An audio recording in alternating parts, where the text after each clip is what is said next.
अस्सलाम वालेकुम तमाम सेकेंड ईयर के स्टूडेंट। एक्सरसाइज 3.4 का क्वेश्चन नंबर 13 पे हम पहुंच चुके हैं। तो यहाँ पे find d y upon d x कहा गया है और ये पैरामीट्रिक्स आपको इक्वेशंस दी गई हैं और इसमें हमने बेसिकली करना ये है कि फर्स्ट वाले पार्ट से लेके लास्ट पार्ट में हमने 2 बार डेरिवेटिव लेना है और इस तरह से ले रहा है कि यहाँ पे x है लेकिन यहाँ पे आपको a साइन थीटा दिया हुआ है और यहाँ पे y के बाद a कॉस थीटा दिया गया है। यहाँ पे भी थीटा, यहाँ पे भी थीटा, तो लिहाजा derivative with respect to theta हमें लेना है। और जैसे हम छोटा सा क्वेश्चन है, सिंपल सा है लेकिन 2 हिस्सों की तरफ है और ये एग्जाम में बहुत ज्यादा इंपॉर्टेंट है और अक्सर इस तरीके के क्वेश्चन आ भी जाते हैं एग्जाम में। और यहाँ पे हमने डेरिवेटिव लिया D x upon d theta और यहाँ पे ए को एज अ कांस्टेंट, क्योंकि क्वेश्चन में भी अगर आप पढ़ेंगे तो लिखा होगा कि ए एज अ कांस्टेंट है तो ए साइड पे आ जाएगा और साइन थीटा का डेरिवेटिव होता है कॉस थीटा। एंड के बाद हमने वाई को यहाँ पे बिल्कुल इसी तरह से सॉल्व किया कि derivative with respect to theta और उसके बाद हमने जब यहाँ पे बिल्कुल इसी तरह से ए को बाहर निकाला और कॉस थीटा का डेरिवेटिव माइनस साइन थीटा होता है जिसकी वजह से हमें ब्रैकेट में रखना पड़ा, प्लस माइनस माइनस ए साइन थीटा हो गया। अब जैसे चैन रूल में किया था बिल्कुल उसी तरह d y upon d x करते हुए d y upon d theta को पहले डिवाइड वाले अंदाज से लिखते हैं कि d x upon d theta और जैसे मल्टीप्लाई में चेंज होगा तो आपको पता है डी थीटा ऊपर डी एक्स नीचे आ जाएगा जिससे डी थीटा कैंसिल हो जाएगा। लेकिन इस टाइम आपने ये करना है कि d y upon d theta की जो वैल्यूज आ रही है जो कि ये लिखी है ये ऊपर लिखी जाएगी क्योंकि पहले है और डिवाइड के बाद ये उल्टा हो चुका है तो यही वजह है कि हमने जो है वो D x upon d theta को अगर हम उल्टा करते हैं तो ये अपॉन में आ जाता है और उसी वजह से ये अपॉन में आ रहा है ए कॉस थीटा। अब ए से ए कैंसिल होने के बाद आपके पास पता है कि माइनस का ये sine theta upon 10 cos theta हो जाएगा माइनस 10 थीटा। ये इसका आंसर आ गया और इसके बाद आपको इसका सेकंड पार्ट इसमें करना मिसिंग हो गया था, वो बाद में करवा देंगे तो बिल्कुल, बल्कि इससे भी इजी है वो। तो x और y का भी यहाँ पे t के हिसाब से आपको फंक्शन दिया हुआ है और इक्वेशंस दी हुई हैं और यहाँ पे दोनों में हमने डेरिवेटिव लिया लेकिन चूंकि यहाँ पे a एज अ कांस्टेंट है साइड पे ले लिया और फिर आपका F x upon F G x divide का कोशेंट का रूल अप्लाई होगा, उसी के मुताबिक हमने यहाँ पे जी एक्स का स्क्वायर लिया, जी एक्स लेके डेरिवेटिव ले लेंगे एफ एक्स का, एफ एक्स माइनस के बाद लिख के जी एक्स का डेरिवेटिव लेंगे। आपको पता है कि इसका डेरिवेटिव आपके पास माइनस 2t आ जाएगा और इसका डेरिवेटिव प्लस 2t आ जाएगा।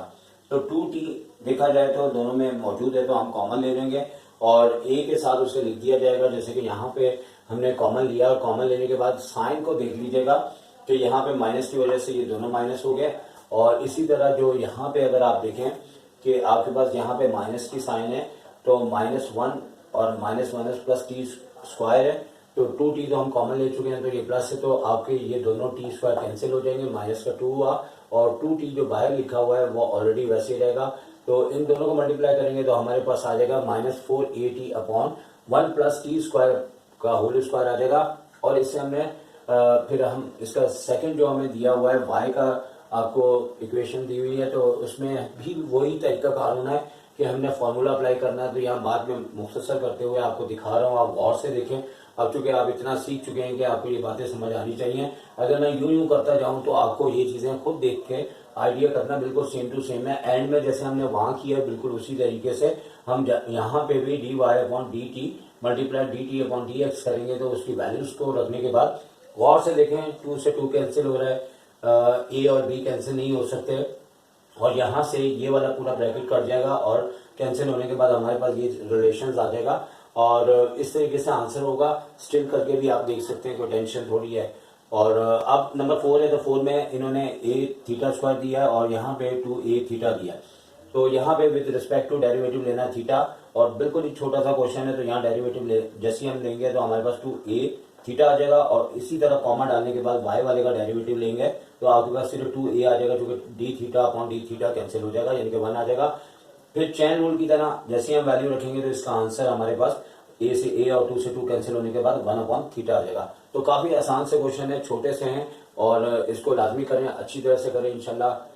क्वेश्चन नंबर 14 पे पहुंच चुके हैं और जैसे ही हम क्वेश्चन नंबर 14 को देखते हैं तो एकदम डर से जाते हैं कि क्या चीज आ गई, लेकिन ऐसी बात नहीं है, बड़ा सिंपल और आपके सामने ही है कि फौरन ही इसका आंसर आ गया हुआ है। सिर्फ एक ट्रिक चाहिए और एक जहन का होना चाहिए इसके ऊपर। हमने सबसे पहले करना क्या है कि देखिए ये हमें एक स्टेटमेंट दिया हुआ है यानी कि एक y का आपको समझ लेकर फंक्शन ही एक तरह से कहेंगे इसको। और उसने कहा कि प्रूफ करें कि आपके पास ये शक्ल आ जानी चाहिए इसकी। तो अब जाहिर सी बात है कि हर क्वेश्चंस की जो आपकी इब्तदाई तौर पे कोई टेक्निक होती है वही असल टेक्निक होती है जो जहन में रखनी होती है। तो वो टेक्निक ये है कि अगर आप इसे इस शक्ल में लाना चाहते हैं तो लाजमी तौर पे आपको ये स्ट्रिट को जहन में रखना पड़ेगा।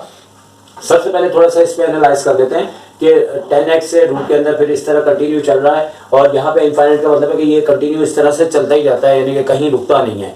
तो हमने करना क्या है कि taking square on both side करना है, क्योंकि स्क्वायर लेने के बाद जैसे हम स्क्वायर लेंगे तो यहाँ पे y के ऊपर स्क्वायर आ जाएगा और जो 10 पहला वाला 10x है इसका स्क्वायर रूट हट जाएगा उस स्क्वायर से। अब मैंने मेंशन नहीं किया लेकिन अगर आप देखें तो आपको पता है कि यहाँ जब स्क्वायर आ रहा है तो ये वाला रूट उस स्क्वायर से कैंसिल हो गया, जबकि आगे वाले जो है वो दो बाकी बचे थे जो इन्होंने लिखे हुए थे, एक 10x और दूसरा ये। अब आप सोच रहे होंगे ये मैंने क्यों लिखा, क्योंकि इस क्वेश्चन को जैसे आगे हमने सॉल्व करना है इसके लिए हमें यही शक्ल दोबारा चाहिए, जिसकी वजह से हमने इन दो के अलावा एक और हमने लिख दिया। और चूंकि इनफाइनाइट का मतलब है कि भाई ये चीज़ तो आगे तक चलती जा रही है, जहां तक चाहो चला सकते हो, लेकिन हमने यहाँ 2 नहीं रखे या 3 रखे हैं ताकि हमें इसको हटा के इसकी जगह यहाँ पे हमें y पुट करना है। जैसे कि आप देख सकते हैं कि वाई स्क्वायर ऐसे ही रहेगा, 10x ऐसे ही रहेगा, लेकिन ये पूरा किससे y से रिप्लेस कर देंगे, क्योंकि ये यहाँ पे 10 कितनी बार आ रहा है, 3 बार आ रहा है, इधर भी 3 बार आ रहा है। अगर मैं ये ना लिखता तो फिर आप ये कहते हैं कि भाई ये शक्ल तो पूरी मैच नहीं हो रही।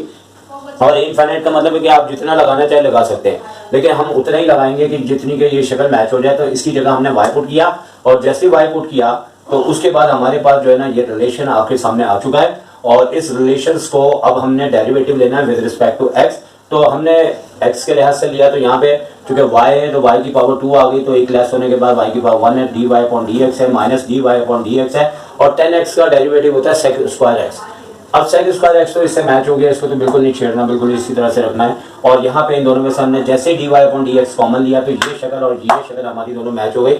इस तरीके से प्रूव्ड हो गया। इंतहाई लंबी एक्सरसाइज और क्वेश्चन नंबर 15 है, लास्ट है, फिर ये एक्सरसाइज खत्म होगी तो फिर आगे का हम सोचते हैं। तो फाइंड डेरिवेटिव, आपने डेरिवेटिव लेने हैं। बेसिकली यहाँ पे आसान अल्फाज में मैं बताऊँ, cos inverse x, sec inverse x और कॉड इनवर्स x, और इसके अलावा भी 10 कॉड बहुत सारे इनके डायरेक्ट फार्मूले होते हैं जो आपको याद करने होते हैं। तो इस क्वेश्चन में ये मतलब जिन्होंने बुक लिखी है तो वो चाह रहे हैं भाई साहब कि आप बताएंगे ये फार्मूले आखिर बने कैसे। तो इस एक्सरसाइज में देखा जाए तो उन्होंने जो कुछ कर सकते थे सब कुछ कर दिया है। अब हमने करना क्या है कि पहला वाला पार्ट हम उठा लेते हैं कॉस इनवर्स और इसे लेट कर लेते हैं y के इक्वल। और जैसे ही हम ऐसा करेंगे तो फॉर्मूला चूँकि हमें बना के लाना है तो लाजमी थोड़ा थोड़ा आपको इस ट्रिक को याद रखना पड़ेगा, चूँकि कोई भी इतना जीनियस नहीं होता कि क्वेश्चन को देखते ही खुद उसके जहन में स्टेप्स आने शुरू हो जाए, थोड़े जहन में बिठाने भी पड़ते हैं। तो कॉस इनवर्स से नीचे आया, इधर आके cos y equal to x हो गया, फिर हमने इसका derivative with respect to x लिया।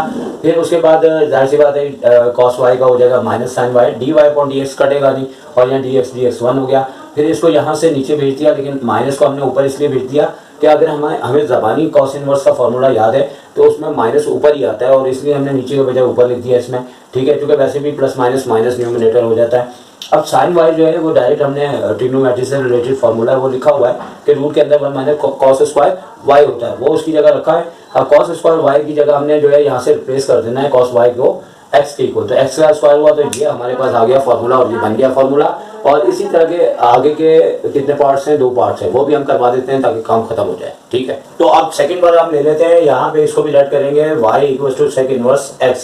तो सेक इनवर्स इधर आके सेक y हो जाएगा, और डेरिवेटिव लेने के बाद हमारे पास दोनों साइड डेरिवेटिव लिया हमने, ये तो 1 हो गया, और सेक y का डेरिवेटिव होता है सेक y 10y और dy अपॉन dx रहेगा जो कि कैंसिल नहीं होगा। और उसके बाद dy अपॉन dx इधर रह गया, ये दोनों अपॉन में आ गए। सेक y को बिल्कुल नहीं छेड़ना, चुके सेक y x के बराबर है। अगर आपको ज़बानी फार्मूला याद है तो आप कभी भी इसको छेड़ेंगे नहीं, इसको नहीं छेड़ना, यहाँ पे ही रहने देना आपने।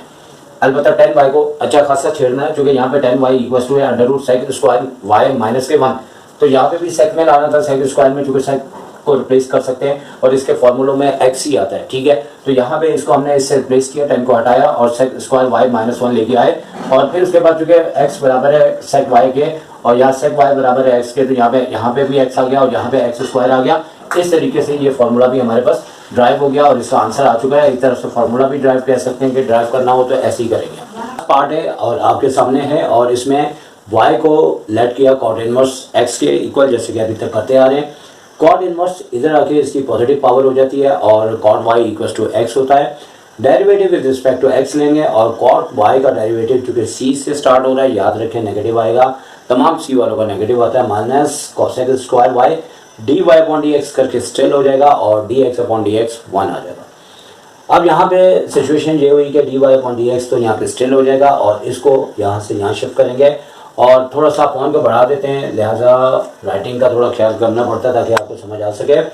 और अब कोसेक स्क्वायर वाई जो है वो इक्वल होता है 1 प्लस कॉट स्क्वायर वाई के। ये नेगेटिव को ऊपर शिफ्ट कर देंगे, ज़बानी फार्मूला याद है तो हमें पता है नेगेटिव ऊपर ही आता है, तो ऊपर कर दिया और 1 प्लस कॉट स्क्वायर वाई वहाँ रिप्लेस हो गया किसमें कि यहाँ पे रिप्लेस हो, यहाँ पे ही हमने कर दिया था कोसेक स्क्वायर को 1 प्लस कॉट स्क्वायर वाई के। अब कॉट स्क्वायर वाई चूँकि यहाँ पे हमारे पास जो कॉट आ रहा है यहाँ पे कॉट वाई एक्स के इक्वल आ रहा है, तो हमने कॉट स्क्वायर वाई को हटा के उसकी जगह एक्स स्क्वायर रखा। इस तरीके से याद रखिए कि 10 के फॉर्मूले में यहाँ पे प्लस होता है और कॉट यानी कि जो सी से स्टार्ट होने वाले वो नेगेटिव में होते हैं। तो याद रखिए, जब फॉर्मूले भी याद रखें। इंशाल्लाह नेक्स्ट एक्सरसाइज में मुलाकात करते हैं आपसे। अल्लाह हाफिज़।